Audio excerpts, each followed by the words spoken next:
Okay, so I would totally let out a giant squeal here, but out of consideration for your tiny baby sensitive ears and the fact that this is going to peak, I'm gonna refrain from doing so. But Star Wars The Force Awakens, aka the Star Wars we deserve. All the feels, and I'm feeling the emotions, the feels.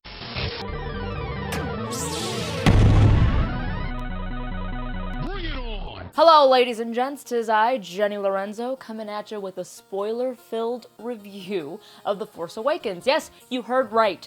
This episode is filled with spoilers. So if you still want to hear what we thought about the film without getting shit spoiled for you, because we know how terrifying that is, and many have unfortunately fallen victim to. So yes, if you want to hear our opinions on the matter but have yet to watch The Force Awakens, I suggest you check out Steph Koza's awesome review on Geek for the Week. It is spoiler-free. You know, so once you watch the film 1 or 10 times, you can come on over here and see what I gotta say. So I'm gonna give you a minute to decide which path you'd like to take, and I don't really mean a minute, I'm talking more like 10 seconds. Well, still sticking around then? Well, here we go. First and foremost, I would like to address the spoilers that have been bouncing all around the internet, and that is Kylo Ren. The big spoiler that has been getting dropped, aside from this one, has been that Kylo Ren is Han Solo's kid, Ben Solo. And then there's the spoiler that Luke Skywalker's only in the film for like 30 seconds and doesn't even have a line. But all I can say is... it's true.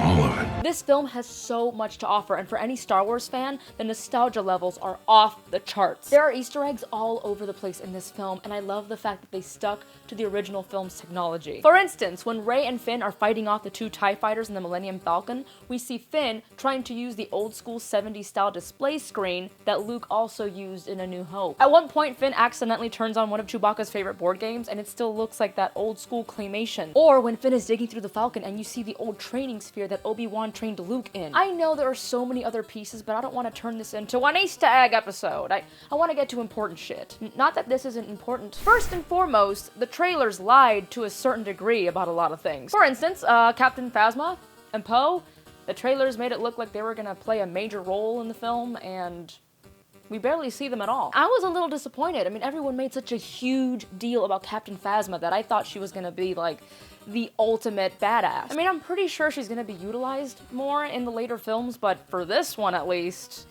it's like she was just there for tracking shots. Poe, who rolled in like a Phantom Menace, kind of got the same treatment as Darth Maul, where, you know, you see this character and you're like, oh my god, I am going to love this guy. And you do, but you only see him at the very beginning and then at the very end. I am excited though to see how they utilize him in the next film, because he has this Han Solo-ness where he's charming as fuck, but also a bit of an arrogant badass. I know that Rey is the pilot of the Falcon, but with the way Poe drives, oh my god, I would love to see him tear it up behind the wheel of that hunk of junk. Which, by the way, made me super happy to hear the cast use that line even before we first see Han and Chewie. And now for Han Solo, the one man that I would run away with no matter the time or place. He might be older in this film, but it looks like he has not lost a step. And I love the fact that J.J. Abrams did not do the stand-up comedy routine and be like, let's make old jokes. The whole time you're watching, you're just like, this is Han Solo, except he's just an older, wiser version. When you find out that Han and Leia's kid, Ben, is Kylo Ren, you are like, oh my god. But the sequence that just did me in and made me cry in the theaters was when Han sees Kylo at the end of the film, and it was just the most perfect father-to-son line. And it's when he says, son, take that mask off, you don't need it. Oh god. Woo! Now the reason that I love this line so much is because it reminds me of a father who has been pushed enough on a subject that their kid just refuses to let go of. Like when a kid is 35, but they're still holding on to their security blanket. When Solo gets stabbed by his own son, the part that tore my insides clean out was Chewie's scream. It was a scream that was an accurate fucking description of what it's like to really feel pain, to be hurt.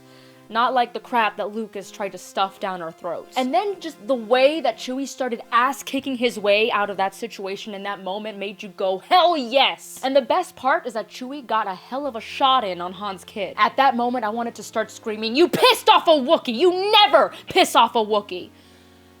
But then I refrained because I figured the audience would not appreciate such an outburst. But I wanted to say it so badly. Now, for the best kept secret of the film.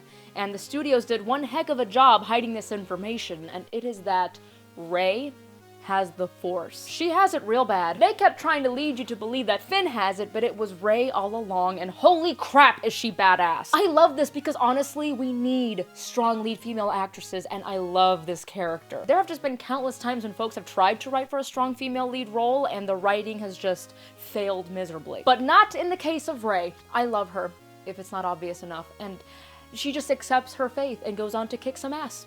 I mean, what is there not to love? But nobody really knows much about her yet, so far, is that she has some kind of Force action. Okay, so I can keep going on, and it's gonna just be another emotional roller coaster. I nearly lost it there when I tried to bring up Han's scenes again, but instead I'm going to go restore balance back to the Force. So be sure to like, comment, subscribe, and share, and visit aggressivecomics.com for all the latest and greatest in geeky news.